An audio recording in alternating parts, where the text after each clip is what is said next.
This is prose Anupriya.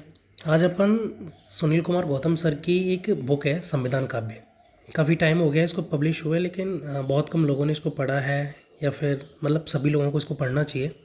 इसमें कविता के माध्यम से जो है वो संविधान को समझाया गया है कि किस किस अनुच्छेद में क्या लिखा है। ठीक है, तो आज अपन इसी को कंप्लीट करेंगे। ठीक है, संविधान काव्य, सुनील कुमार गौतम सर।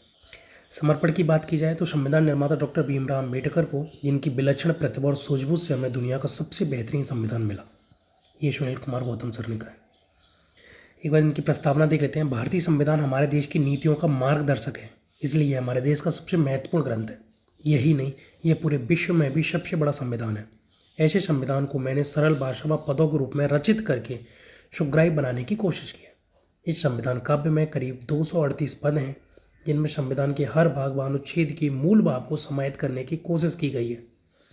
साथ ही बोलचाल की भाषा का प्रयोग किया गया ताकि यह जनसाधारण की समझ में भी आसानी से आ सके। इस काव्य की रचना के लिए मैं अपनी पत्नी श्रीमती किरण गौतम का आभारी हूँ, जिन्होंने इसमें भावात्मक पुट डालने में मेरी मदद की। मैं माननीय डॉक्टर नसीम जैदी, भारत के मुख्य निर्वाचन आयुक्त माननीय श्री नजीब जंग, उपराज्यपाल, ठीक है, नजीम जैदी ये है मुख्य निर्वाचन आयुक्त, है ना, नजीब जंग उपराज्यपाल दिल्ली, माननीय श्री आलोक कुमार वर्मा पुलिस आयुक्त दिल्ली का हृदय से बहुत बहुत आभारी हूँ, जिन्होंने संविधान काव्य के बारे में अपने बहुमूल्य विचार प्रकट किए। आशा है कि आप सभी लोग इस संविधान काव्य से जरूर लाभान्वित होंगे। धन्यवाद। सुनील कुमार गौतम सर। ठीक है, ये डॉक्टर नसीम जैदी हैं। ठीक है, इन्होंने इनके बारे में लिखा है, बुक के बारे में। उपराज्यपाल हैं ये। ठीक है, नजीब जंग जी। ठीक है, और ये आलोक कुमार पुलिस आयुक्त हैं दिल्ली के, कमिश्नर ऑफ पुलिस। ठीक है, तो सबसे पहले देख लेते हैं अपन इसके इंडेक्स। ठीक है, तो संविधान के उद्देश्य का सबसे पहले, उसके बाद पार्ट 1 में संघ और उसके राज्य, the union and it's territories. Second में नागरिकता, सिटीजनशिप। थर्ड, मूल अधिकार, फंडामेंटल राइट्स। 4, राज्य के नीति निर्देशक तत्व, directive principles of state policy. भाग 4 का मूल कर्तव्य, फंडामेंटल ड्यूटीज।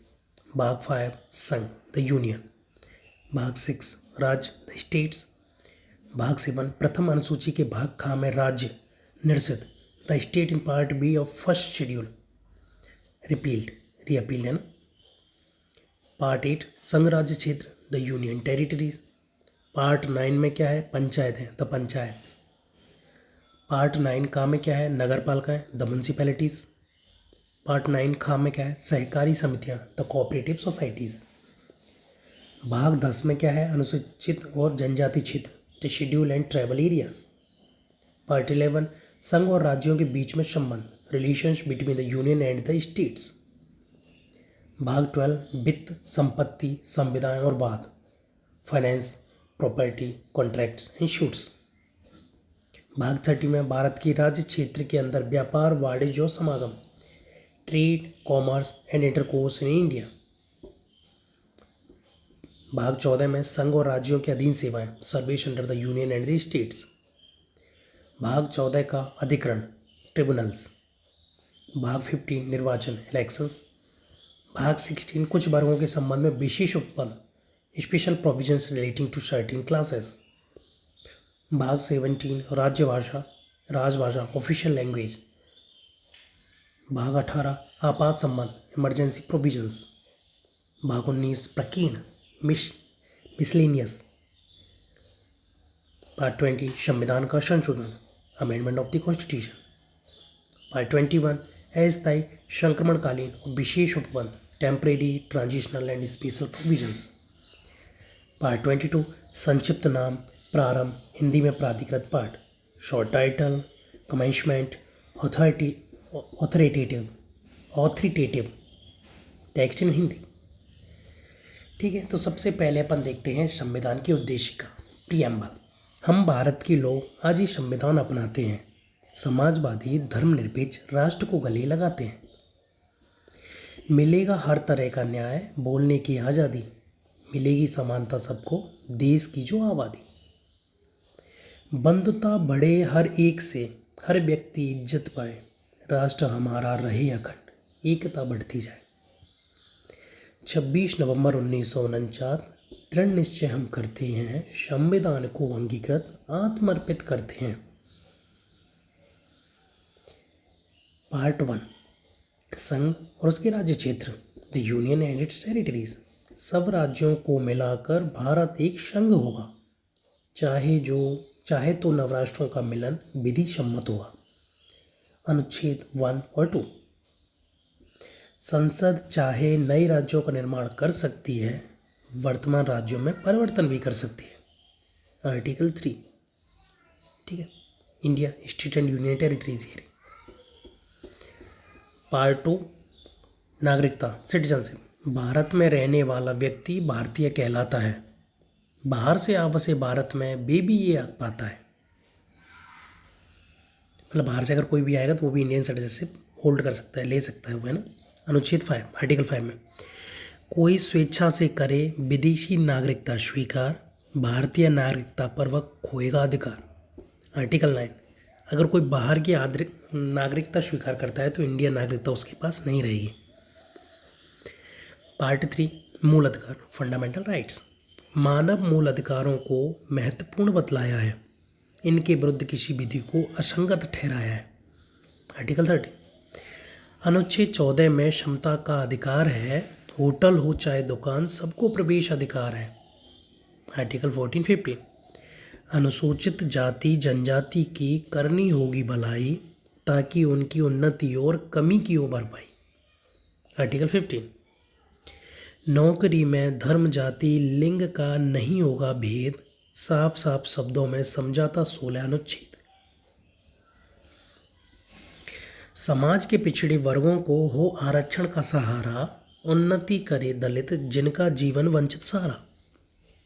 आर्टिकल 16, छुआछूत कलंक का अनुच्छेद 17 करे अंत, डॉक्टर अंबेडकर हुए मसीहा मानवता के बने संत। आर्टिकल 17, रहे ना कोई जमींदार अब ना नवाब ना महाराजा, पद ना होगा जन्म से खुला योग्यता का दरवाजा। आर्टिकल 18, प्रतियोगिता से ही मिलेगा पद और सम्मान, बनो डॉक्टर और कलेक्टर खूब कमाओ नाम। अनुच्छेद 18, भाव की अभिव्यक्ति, व्यक्त करो अपने भावों को, जो चाहे सो बोलो, अन्याय से नहीं डरो, मुंह तुम अपना खोलो। आर्टिकल 19, संघ और समूह बनाना है सबका अधिकार, शांतिपूर्ण करो सम्मेलन जो हो बिना हथियार। आर्टिकल 19, सारा भारत देश तुम्हारा, कहीं भी जा सकते हो, कोई जगह पसंद आए वहाँ भी रह सकते हो। आर्टिकल 19, बनो वकील या व्यापारी, करो कोई भी कारोबार, अनुच्छेद 19 देता है तुमको ये सारे अधिकार। ये भी अगेन आर्टिकल 19, जब तक सिद्ध नहीं हो दोष, दोषी नहीं कहलाओगे, बेगुनाह साबित होने के सब अवसर तुम पाओगे। आर्टिकल 20, पहले कारण बतलाएंगे तभी करेंगे गिरफ्तार, 24 घंटे में छोड़ेंगे गिरफ्तारी यदि बेआधार। आर्टिकल 22, कोई बच्चा ना करे मजदूरी, मजदूर ना करे बेगार, यदि कोई भी करे उल्लंघन जाना होगा कारागार। आर्टिकल 23, नन्हे नन्हे से बच्चे नहीं करें खान में काम, सरकार उन्हें देगी शिक्षा ताकि बने बड़े इंसान। आर्टिकल 24 एंड 21 के, किसी भी धर्म को मानो या उसका प्रचार करो, अपने बनाओ संस्थान संचालन का काम करो। आर्टिकल 25-26, कर से होता मुक्त है धार्मिक कार्यों का प्रबंध, सरकारी स्कूलों में है धार्मिक शिक्षा का प्रतिबंध। आर्टिकल 27 एंड 28, बौद्ध मुस्लिम सिख ईसाई अल्पसंख्यक हैं ये भाई, अपने धर्म लिपि भाषा की कर सकते हैं पढ़ाई। आर्टिकल 29 एंड 30, मूल अधिकार बहुत जरूरी प्रजातंत्र का सार, इन सब की गारंटी देता संवैधानिक उपचार।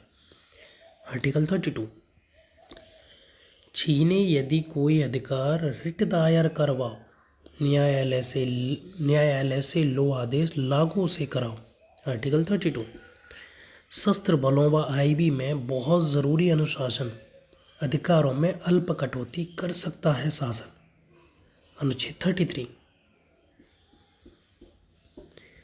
पार्ट 4, राज्य के नीति निर्देशक तत्व, directive principles of state policy. संविधान सब राज्यों को देता है निर्देश, जनता के कल्याण की व्यवस्था करें विशेष। आर्टिकल 38। सामाजिक असमता कम हो, घटे आय का अंतर, सभी क्षेत्र करें विकास, अवसर मिले निरंतर। Article 38 again. स्त्री पुरुष सबको मिले आजीविका के साधन, सामूहिक हित हो जिसमें बांटो सब संसाधन। आर्टिकल 39। एक हाथ में केंद्रित ना हो उत्पादन के साधन, नर नारी यदि करें कार्य तो मिले समान ही वेतन। Article 39 again. कार्मिकों के स्वास्थ्य का ध्यान रखे सरकार, स्त्री पुरुष बच्चे ना करें हानिकारक रोजगार। Again article 39। सब बच्चे उन्नति करें, मिले माहौल अनुकूल, शोषण उसका ना होए कभी न जाना भूल। Article 39 again. न्याय सर्वजन को मिले, अपराधी या सुशील, कोई बहुत गरीब हो तो मुफ्त में मिले वकील। आर्टिकल 39 का। गांव में निश्चित करें पंचायत का गठन, जनता को शक्ति मिले लगे विकास में धन। आर्टिकल 40।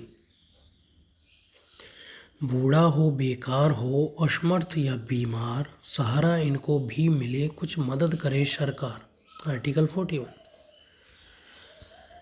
अच्छा सुविधाजनक हो कार्यालय में काम, गर्भवती महिलाओं को मिले विशेष आराम। अनुच्छेद 42। जीवन का स्तर सुधरे चहुमुखी होए विकास, बेकारों को मिले काम सुविधा और अवकाश। आर्टिकल 43। उद्योगों के प्रबंध में हो मजदूरों का हाथ, सहकारी समिति का स्वरूप खिले साथ ही साथ। अनुच्छेद 43 का और ख। सब नागरिकों के लिए जो देश में करे निवास, समान सिविल सहायता का किया जाए प्रयास। आर्टिकल 44। नन्हे बच्चों को मिले शिक्षा और सुरक्षा, बने सभ्य नागरिक भी जीवन हो अति अच्छा। आर्टिकल 45। अनुसूचित जाति जनजाति वर्ग हैं सबसे दुर्बल, अन्यायों पर लगे रोक, मिले शिक्षा और धन बल। आर्टिकल 46। मिले विटामिन पोषक तत्व उच्च स्तरीय जीवन, स्वास्थ्य सेवा में हो सुधार, रुके नशे का सेवन। आर्टिकल 47। वैज्ञानिक तकनीकों से बढ़े कृषि और पशुपालन, सुधरे नस्ल पशुओं की वध निषेध का हो पालन। आर्टिकल 48। पर्यावरण सुरक्षित रखो, करो जीवन का रक्षण, वृक्ष लगाओ करो हरियाली, वन जीवों का रक्षण। अनुच्छेद 48 का। स्मारकों की करें सुरक्षा, रखें विशेष ध्यान, इतिहास रहेगा सुरक्षित, बढ़ेगा सबका ज्ञान। आर्टिकल 49। प्रशासन का न्यायालय में ना हो कोई दखल, न्यायपालिका रहे स्वतंत्र, न्याय मिले प्रतिफल। आर्टिकल 50। सब देशों के बीच में रहे सुरक्षा शांति, आपस में आदर बढ़े, मिटे परस्पर भ्रांति। आर्टिकल 51। पार्ट 4 का फंडामेंटल ड्यूटीज मूल कर्तव्य, संविधान का करें पालन, झंडे का करें सम्मान, इसके आदर्शों को माने, आदर से करें राष्ट्रगान। अनुच्छेद 51 का। आज़ादी के आदर्शों को समझें और बयान करें, देश की प्रभुता अखंडता के रक्षक का काम करें। आर्टिकल 51 का ख ग। राष्ट्र की सेवा करें, स्त्री का सम्मान करें, भेदभाव रहित होकर भ्रातृत्व का निर्माण करें। आर्टिकल 51 का ग। सामाजिक संस्कृति समझें, परंपरा का मान करें, प्रकृति का विस्तार करें, जीवन का सम्मान करें। आर्टिकल 51 का छ। वैज्ञानिक हो दृष्टिकोण, ज्ञानार्जन का काम करें, सार्वजनिक संपत्ति का कभी नहीं नुकसान करें। आर्टिकल 51 का झ। खुद ऊंचाइयों को छू लें, लोगों को भी बढ़ाएं, राष्ट्र निरंतर बढ़े आगे, सभी सफल हो जाएं। आर्टिकल 51 का ण। माता पिता या संरक्षक प्रथम काम ये करवाएं, चाहे गरीबी हो घर में, बच्चों को शिक्षा दिलवाएं। आर्टिकल 51 का ट। ठीक है, फ़िलहाल के लिए इतना ही। आगे की चर्चा अपन अगली वीडियो में करेंगे। Thank you.